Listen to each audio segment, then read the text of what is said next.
Welcome to the Red-Haired Archaeologist. I am your host, author, and sunscreen advocate, Amanda Hope Haley. Thank you so much for spending some time with me today, studying artifacts our ancient Near Eastern ancestors left behind, and considering if those just might change how we read or read into Scripture.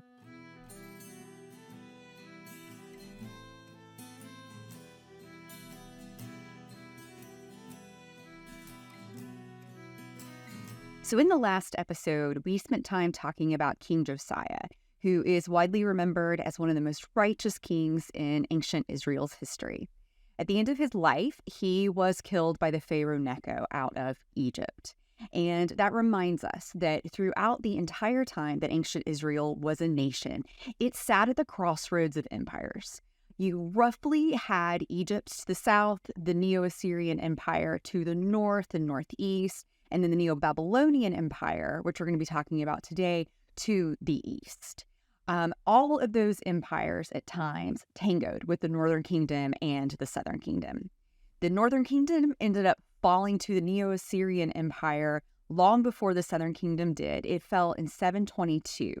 And then the Southern Kingdom had some form of autonomy in the world as it was, figuring out how to have diplomatic relations with these larger empires around it. They managed to hang on until 586 BCE, when they finally succumbed to Nebuchadnezzar, who was at that time the emperor of the Neo-Babylonian Empire. Well, so after Josiah was killed by the Pharaoh Necho, we have a short period of time where Israel was a vassal state to Egypt. And the final chapter of Chronicles tells us that at that time, Israel was forced to pay really heavy tribute to Egypt, that Josiah's son and his heir, Jehoahaz, he ended up being exiled to Iran, and then he went to Egypt. And then Necho, in place of the person who was supposed to follow Josiah, he ended up placing his brother Eliakim on the throne of Judah, and he actually changed his name then to Jehoiakim. Well, so Egypt really only controlled the Southern Kingdom for about 4 years. And in 605, the Neo-Babylonian Empire, who had been gaining power, who was bumping up against their Neo-Assyrian Empire, that their neighbors, their relatives, their sometimes friends to their own north, they end up coming down and, well, actually, they go up into Syria, and they meet Necho there, and they have what is called the Battle of Carchemish. And this is a very, very important battle because in this battle, Nebuchadnezzar, he not only beats the Neo-Assyrians and the Egyptians, but he does it so thoroughly that the Egyptian army, the Egyptian empire, is pushed all the way back to the African continent. So this battle was waged in the area that we know as Syria today. It was all the way up there. That's how far Egypt had increased its reach. Now, scholars will debate exactly why Egypt was up there. There's maybe half and half. Half think that they were up there supporting the Neo-Assyrians and trying to give them aid as they were fighting against the Neo-Babylonians. Others think that the Neo-Assyrian Empire had already started falling away. The writing was on the wall. They were going to be falling to the Neo-Babylonians, and that actually maybe Egypt was coming up to fill what they saw as a power vacuum that was happening up there.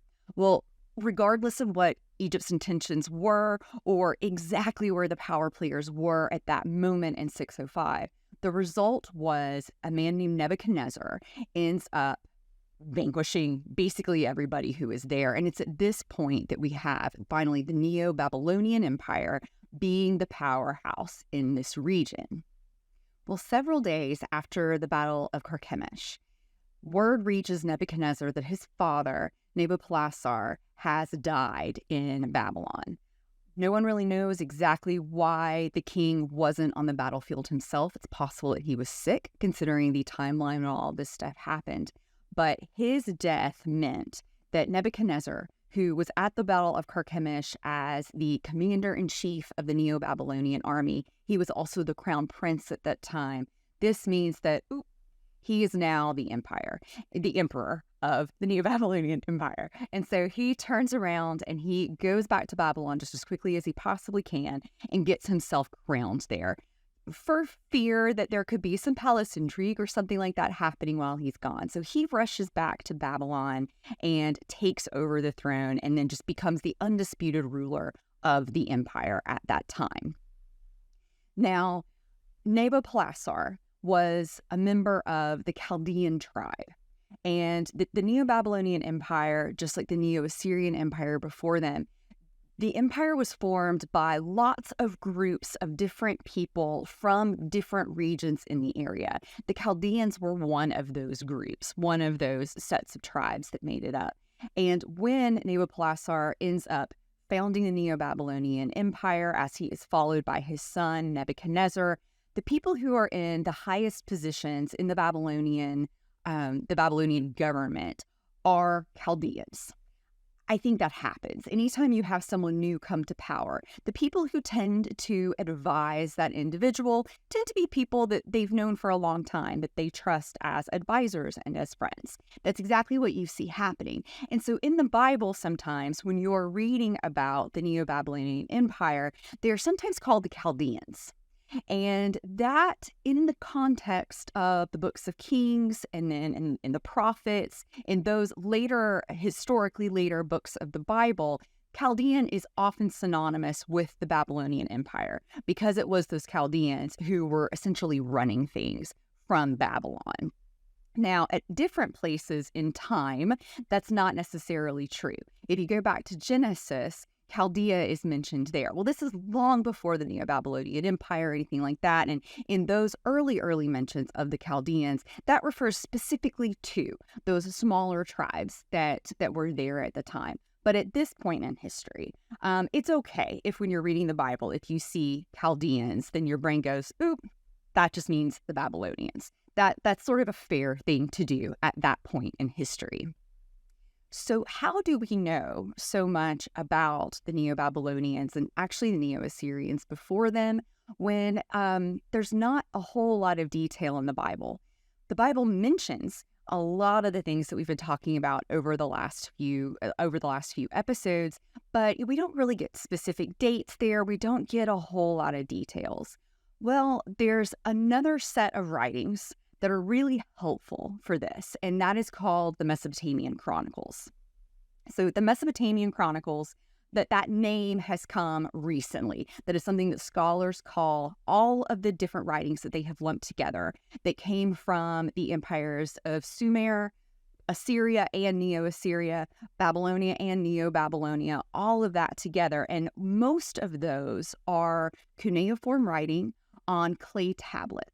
And so cuneiform, basically you would take a wedge-shaped pen, and instead of using ink and drawing onto a surface, they would take wet clay and press the pen into it and sort of deboss the letters that they were putting onto the tablet. Then the tablets would be dried. Well, so the result is you have all of these tablets that have survived from antiquity because unlike papyrus and parchment and vellum and all of those other writing materials that we've talked about in the past, these clay tablets, they're prone to breakage, certainly, but they just had a better chance of making it through. And so we have this group of writings from all of these different civilizations that all lived in Mesopotamia from around 1500 BC, from somewhere in the middle of that second millennium, all the way up to 100 BC or BCE. So that's a huge period of time. And within those writings, we get not just historical documents, not just an account of the Battle of Carchemish, but you also get lists of the kings, which are very, very helpful. You get poetry. You have myths. The Epic of Gilgamesh, which you may have heard of before, that's included in what we call the Mesopotamian Chronicles. And so there's songs that are in there, hymns, prayers. And so this source, all of these materials tell us a lot about the Mesopotamian people, honestly, kind of in a way that the biblical scriptures do for the nation of Israel. Because even in the Bible, we see this blend of narrative work, of stories, of lists of names, all the genealogies that are in the Bible. Of course, we have hymns in the form of the Psalms, we have prayers, we have prophecies, all those kinds of things. And so the Mesopotamian Chronicles are sort of a similar compendium for the Mesopotamian people around the same time that the Bible was being lived out and written and developed. Well, so in the Mesopotamian Chronicles, there is one that is called the Nebuchadnezzar Chronicle, and it accounts for the first 11 years of Nebuchadnezzar's reign. And this, of course, includes the Battle of Carchemish, and it also includes his first attack on what the Chronicles call the city of Judah. It's not that exactly, but that's how most people will translate it today. Well, so in spite of the larger volume of records that we have for the Mesopotamians, they're not completely complete, because we really only have those first 11 years from Nebuchadnezzar. Sadly, we do not have an actual account of what happened the second time that he came to Jerusalem and he decided to conquer the people there. So his annals cut off in 594. And just before that, he invaded what was at that time the Egyptian vassal state of the Southern Kingdom, right? That happened in 597. And when he did that, he basically did the exact same thing that Pharaoh Necho had done several years earlier. He went in, he took the king who was there at the time, Jehoiakim, who had been placed there by Egypt, and 3 months later, he actually does the same thing to that king's son, but he ends up taking them, exiling them to Babylon, and plundering Jerusalem. He then appoints his own person to be in charge of Judah at the time, and that is Zedekiah. And he then becomes a sort of vassal king for this area underneath the Neo-Babylonians. So in between Nebuchadnezzar's two invasions of Judah, the one that I just described and the one that we'll get to in just a minute that happened in 586, we actually have found a series of letters. They're not exactly letters, but letters from a city called Lachish. And these letters were written during the time of King Zedekiah, who had been placed on the throne by Nebuchadnezzar. And what they really are is a collection of what archaeologists called ostraca.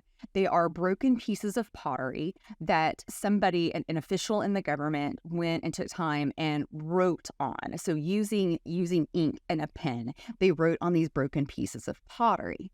So these ostraca, which are popularly called the Lachish letters, they regard the functioning of Judahite bases in the area. Lachish would have been a major base at the time.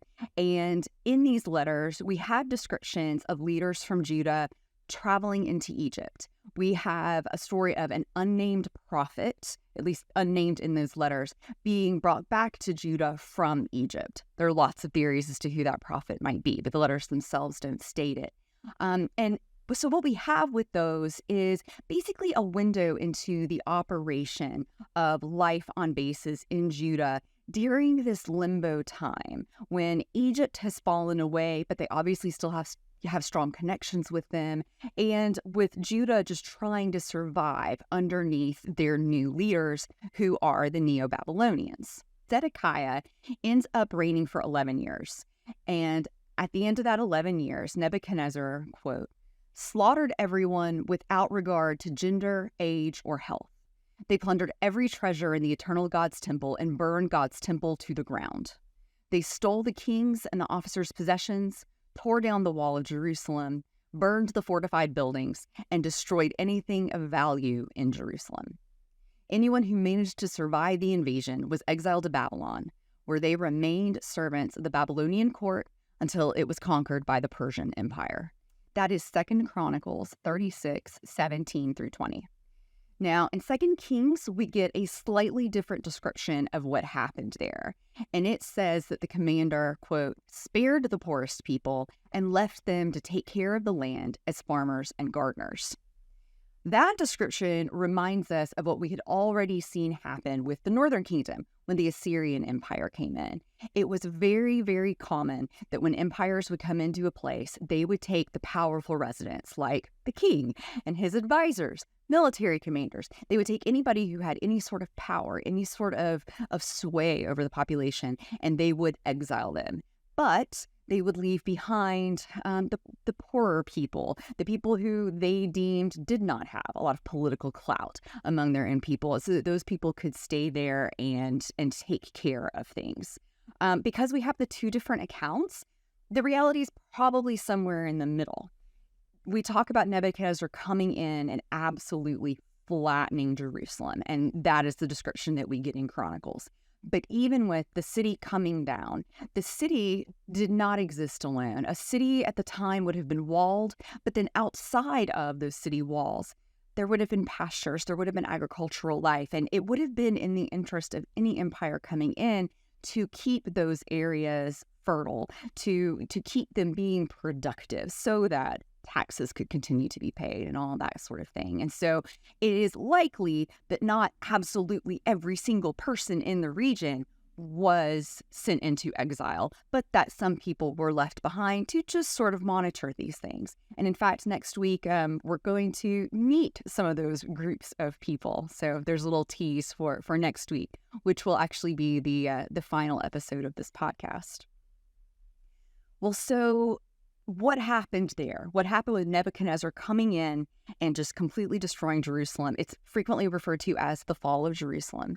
And it's not only important for Israelite history, but to archaeology and to history as a whole, because the fall of Israel in 586 on archaeological calendars, that actually marks the end of the Iron Age. So 586, that date has lived in infamy. So how do we know that it happened in 586? Because, of course, the Bible at that time is not counting dates in the ways that we do today. The Babylonian Chronicles, which are the Mesopotamian Chronicles, which are much better about dating everything. As I just said, they cut off after only 11 years. We only get that first conquest of Nebuchadnezzar. We do not have a description in the Babylonian Chronicles of what happened to Egypt in 586. Well, so where scholars get the number from is from the one resource that we do have, and that is the Hebrew Bible. And so we're told there that this destruction happened in the 11th year of Zedekiah's reign, which was also the 19th year of Nebuchadnezzar's reign, at the end of a 2-year-long siege.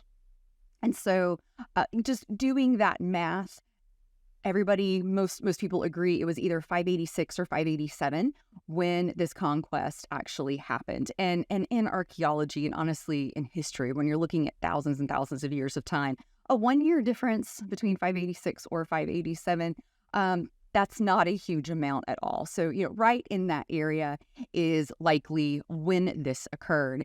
And all we can hope as readers of the Bible, as students of history, is that over time, we're going to end up getting more documents. I think there's a good chance that somewhere out there is more to the Nebuchadnezzar Chronicle than we've been able to read before. And as I've said in other episodes, I hope that there will be a time when we can find other Israelite records that are referenced in Samuel and Kings. Those books of the kings of Israel or the books of the kings of Judah, all of those other resources that are mentioned that we simply don't have. So I just hope that one day all of this will become to light and, we can know with even more certainty. In 2 Kings, we are given an extensive list of everything that was captured or destroyed in the temple. Every single object that you can think of is mentioned there. Everything from, the columns to the utensils that were used for worship practices. Everything that is mentioned is there, except for the one thing that you would expect to be mentioned there, and that is the Ark of the Covenant. So during the first temple period, or at least for most of it, the Ark of the Covenant sat within the Holy of Holies, and it was God's footstool on earth. The thought being that he is up in heaven, but when he's resting his feet here in earth. It is what connects his heavenly realm to the earthly realm. The Shekinah glory exists above the Ark of the Covenant. It is crucial to Judaic religion at the time. But you obviously wouldn't have the Bible without God. And this creation of his Ark of the Covenant is very, very important to Israelite history, and then subsequently to Jewish history and Christian history. So it's really surprising that in the list of everything that's plundered from the temple, that's not mentioned. Well, so a lot of people have over the years tried to figure out, what did it look like? And probably the most famous mock-up, if you will, of the Ark of the Covenant is Steven Spielberg's vision that was in Indiana Jones and the Raiders of the Lost Ark. That was an imagining based on the text that we have. But there is a church in Ethiopia that actually claims that they have the Ark of the Covenant. It is an Ethiopian Orthodox church, and this is a giant tradition for them. It's incredibly important. I referenced this a little bit in episode 4, and the story of how on earth the Ark of the Covenant could have ended up in Ethiopia, which seems really, really strange on the face of it, that story comes to us from a document that's called the Glory of the Kings. And in the Glory of the Kings, which the Glory of the Kings is sort of the listing of all of the different kings and queens throughout the history for them. There is a story in there that the Queen of Sheba went up into Israel. She met King Solomon. This is recorded in the Bible too, at least that part of it is. Her visit is recorded. Well, the Glory of the Kings and these later traditions go on to say that they had a lovely night together and ended up having a son who was named Menelik. And she went home, had her son at home, and then years later, Menelik traveled back to meet his father. And while he was there, he ended up getting just a retinue of people to come around him. And as they were returning to Ethiopia, he realized that these people had spirited away the Ark of the Covenant. And Menelik decides that since no one who did that, nobody who spirited it away in the night, since none of those people were actually killed, then it must have been God's will for him to take care of this. So that's sort of the root story behind why the Ark might be in Ethiopia. Sadly, there are a lot of reasons that, maybe that is a tradition and not exactly historical. And sort of the first red flag there is the Glory of the Kings actually wasn't written until the 1300s AD or CE. It is, as ancient texts go, it's a relatively new one. And it may be based on something that comes from the 300s, but we can't be certain of that either. There's obviously years of oral tradition that are involved there, but it is a very, very late document to hang such an important piece of history upon.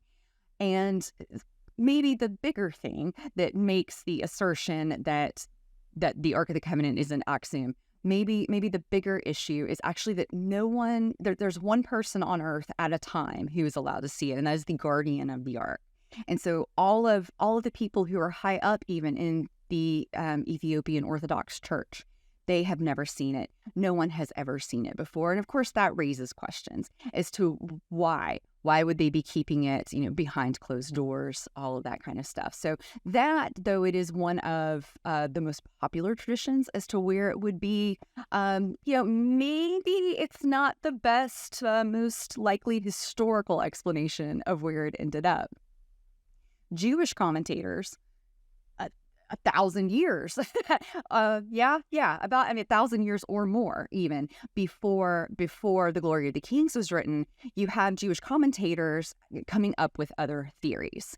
Some believe that it was actually spirited away under Manasseh. You remember us talking about him. He is that evil king who inexplicably ruled the longest of anybody. Under Manasseh, it is, some believe that he engineered it being spirited away to Ethiopia. So there could be a connection between those two traditions there. Others say that it simply went to Babylon when the temple was plundered, that somehow when they were taking everything else, it got swept up and it made its way over there too. But then those are just other theories. In 2nd Maccabees, which is an apocryphal text, if you are Catholic, then you believe that it is part of the Bible. For Protestants like me, I consider the Maccabees to be really helpful historical books, but they don't have the spiritual weight for Protestants that they would for Catholics. Well, in 2nd Maccabees, you get the story of the prophet Jeremiah concealing it in Mount Nebo. So maybe to me, that is the most plausible because of where the story comes from, because of the age of the story. Maybe it's in Mount Nebo somewhere. There are certainly people who've been looking for it there for a long time. But there's even more stories than that. There's even a British tradition that says that the Knights Templar, when they were over fighting the Crusades, a group of them found themselves at Petra, and they discovered it at Petra. They took it from Petra, took it back to England. And in this tradition, it says that actually the Ark of the Covenant right now is in storage at a place called Hardwick. And the thing that makes a lot of people think maybe this is true is that this particular estate is actually it's actually controlled by the British Ministry of Defense right now. So I'm unclear as to why that might be the case. Odds are it has absolutely nothing to do with the Ark of the Covenant. But the point is, there are traditions all over the world who have developed stories as to what may have happened to the Ark of the Covenant. And really, none of them have a scriptural backing to them. In the Bible itself, the Ark of the Covenant simply ceases being discussed. And that's where we're left. We're left to wonder. And so for me as a scripture reader, I want to stop right there. The search for specific artifacts that are mentioned in the Bible, but that haven't been discovered through scientific excavation. Those stories of expeditions to find the Ark of the Covenant or Noah's Ark, or maybe even moving into relics, the cup of Christ, those things that people get fixated on, they make for really great adventure stories. Indiana Jones and the Last Crusade, I'm sure at some point in my early life, I must have seen that, and it must have had an impact on me that led me to this career, that led me to what I am doing today. I'm thankful for movies like that because they bring attention to the field of archaeology. But when we get so incredibly fixated on finding really spectacular things, then the spirit of archaeology is lost. Sometimes I've had the opportunity to talk about how archaeology began, and in the late 1800s and early 1900s, you see people going into the Holy Land and looking for fabulous objects. They're doing their work at a time before archaeology had really developed as a scientific endeavor. And they are over there. Maybe they're over there with great intentions, trying to prove the Bible, trying to find things. Maybe they're just over there because they want cool things for their own collections, or they want cool things for museums, or they want to preserve these very important artifacts for humanity for centuries and millennia to come so that we can go and see them and understand our ancestors better. Those people and the stories that come out of that time, sadly, that is, I think, something that archaeology is still working against today. Archaeology as a field has become so much more scientific. We see the use of scientific objects in the field. Dating is done with the use of strata. And most importantly of all, when archaeologists go out into the field, they shouldn't be going out looking for anything specific. The whole idea is to go out there, put your spade, put your trowel down into the ground and see what comes up. And after artifacts have been excavated in a scientific way, after, as they're coming up, we take pains to catalog what was around them, where in time we think this happened based on associations within one tell and associations, putting different tells together. That's how we track when people like Nebuchadnezzar came through and destroyed areas, because fire leaves these thick destruction layers that help with dating. Archaeology is very meticulous. It's very scientific. And when really cool things are found, that's great for the field because it captures people's attention. But so often, those really cool objects that we're out there looking for that, as of right now, have not been found yet, if we actually did find them, if we actually did find the Ark of the Covenant, it would be spectacular. And I mean that in the literal sense of the word. It would be an absolute spectacle. People from all over the world would come to see what these artifacts looked like, I would be first among them in line to do that exact thing. They would be spectacular. However, how helpful would actually finding those objects be? Because archaeology, and specifically biblical archaeology, exists not to prove the Bible. It exists simply to help us understand the ancient world better, to understand people better, to understand civilizations better, and then I would argue to help us understand Scripture better. Because we want to know what the ancient world looked like. And the only way that we can really figure that out is through proper scientific education. And so good archaeology is when archaeologists go over there and they just, their minds are as blank as they can possibly be, and they are digging and trying to do it with an open mind. And then after things come out of the ground, after things have been well cataloged, then at that point, that's when the interpretation can begin. Once you have an object come out of the ground that is, maybe really, really cool, and maybe you look at this particular object and think, oh, I think this was in a temple or something like that. You catalog everything, and then later over time, as experts look at it, then you start to be able to make those associations with the Bible so that we can understand the Bible better. It's not about proving the Bible. It's not about being Indiana Jones and killing Nazis. It's not about adventure. It's about the people and the civilizations that created all these documents. Now I'm going to assume that little bark there was Copper agreeing with me and offering his support. Join me next week for the final episode of Season 4, when we discuss the Babylonians' own defeat by the Persian Empire, learn how the exile changed the Israelites into Jews, and follow the Jews as they return to Jerusalem and rebuild it and their culture. The Red-Haired Archaeologist Podcast is researched, written, and recorded by me, Amanda Hope Haley. It is edited by Tanya Yaremkiv. New episodes are released each Thursday. To interact with me and other listeners, make sure you click the follow button on the Red-Haired Archaeologist pages on Facebook and Instagram, and subscribe to my channel on YouTube. Then check out my website at redhairedarchaeologist.com, where you can subscribe to my monthly email, order signed copies of all my books, and schedule me to come speak in your town.